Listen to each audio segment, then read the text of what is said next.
En Europe, nous avons eu la possibilité, en quelque sorte, de choisir l'humain face à l'économie. Quand on prendra le recul de cette crise, je pense qu'on se souviendra de cette période comme d'une période inédite où tous les pays européens ont fait ce choix d'arrêter ce qui paraissait inarrêtable pour protéger les femmes et les hommes. Ce qui, à mes yeux, est un réflexe, si je puis dire, extraordinairement rassurant. Nous avons collectivement fait le choix de l'humain. On a protégé des vies en arrêtant tout. Et donc tout ce qui paraissait être des tabous absolus, des règles financières, budgétaires, des avancées économiques, a été suspendu pour protéger. C'est notre fierté et nous l'avons fait en même temps avec un choix très solidaire. Ce sont les gouvernements, et la France est sans doute l'un de ceux qui a été le plus volontariste en la matière, qui ont pris la charge, le coût. Et donc en effet, on a constitué ce qu'on appelle une dette Covid, mais c'est simplement qu'on a essayé de protéger à la fois les ménages et les entreprises face à cette crise. Et je suis convaincu que c'est ce qu'il fallait faire. Pour ne pas qu'il y ait d'injustice, encore plus qu'il n'y en avait face à l'épidémie, pour ne pas que nous détruisions parfois des vies, du capital humain, des savoir-faire, de la compétence. Mais nous avons fait ce choix parce qu'on a pu le faire. Beaucoup de pays n'ont pas pu faire ce choix. Et l'injustice mondiale face à cette crise, c'est que beaucoup de pays, à revenus intermédiaires ou de pays pauvres, ont pris la crise de plein fouet et ils ont vécu une crise économique et ils n'ont pas pu faire ce choix-là. Et donc c'est aussi pour ça que si nous voulons un ordre mondial et une coopération internationale qui se tiennent, nous devons de la solidarité dans le contexte de sortie de crise. Parce que le plus grave est la crise économique et sociale partout en particulier le continent africain. Et donc nous sommes en train de construire en Europe nos plans de relance. Dans quelques jours, on aura la première émission européenne commune, ce qui est une révolution pour l'Europe, qui est la conséquence de nos décisions de juillet dernier. Le 1er juin, vous aurez les premières émissions communes sur les marchés de l'Europe. C'est historique. Mais dans le même temps, nous devons bâtir les éléments de notre solidarité avec l'Afrique.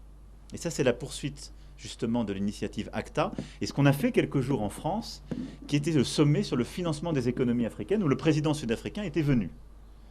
Et là-dessus, quelle est notre stratégie?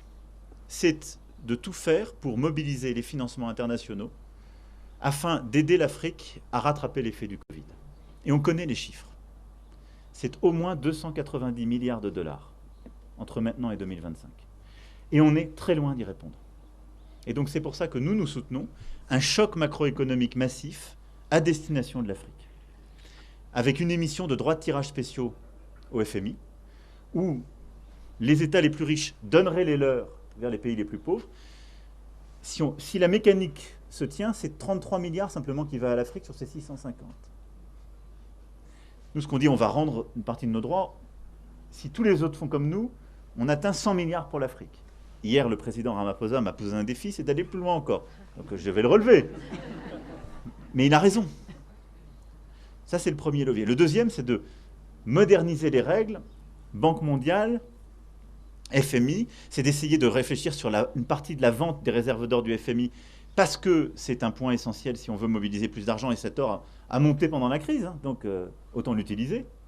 C'est aussi comment mettre ces droits de tirage spéciaux dans les banques de développement régional en Afrique, et donc d'inventer une nouvelle ingénierie financière pour aider l'Afrique aussi à se développer elle-même. C'est de mobiliser également les financements privés, et donc avec la SFI, l'AFD, nous avons mobilisé une initiative pour lancer l'entrepreneuriat en Afrique, et on a 1 milliard d'euros qu'on va mobiliser pour accompagner les entrepreneurs, justement, qui sont les plus à risque, pour un peu avancer sur leurs différents marchés. Cet ensemble, c'est ce New Deal économique et financier qu'on a lancé à Paris. Il est extrêmement important, et en Afrique du Sud, il y a un point d'appui essentiel. Je pense que si, dans les prochains mois, on ne fait pas ce changement, qui est un changement de cadre conceptuel, de relation à l'Afrique, d'ambition,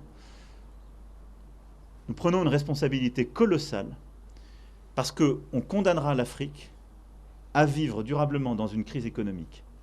Il ne faut pas se tromper sur les chiffres.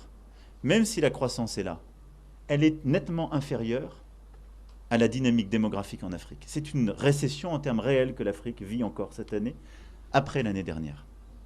Et donc, aujourd'hui, l'Afrique ne construit pas la croissance qui permet de répondre à ses besoins naturels. L'Afrique est une chance parce que c'est un continent jeune, en plein boom. Vous le savez infiniment mieux que moi. Cette chance devient un cauchemar si on laisse l'Afrique face à ses problèmes seule. Et je parle, l'Afrique ne demande pas d'aide, elle demande un investissement légitime pour qu'elle puisse prendre sa part de réussite.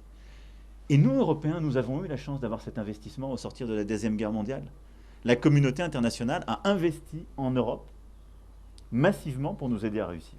Et cet investissement solidaire auquel nous croyons avec le ministre, l'AFD, est vraiment ce sur quoi nous voulons avancer. C'est cette philosophie que je voulais partager avec vous parce que, au fond, vous en êtes les dépositaires.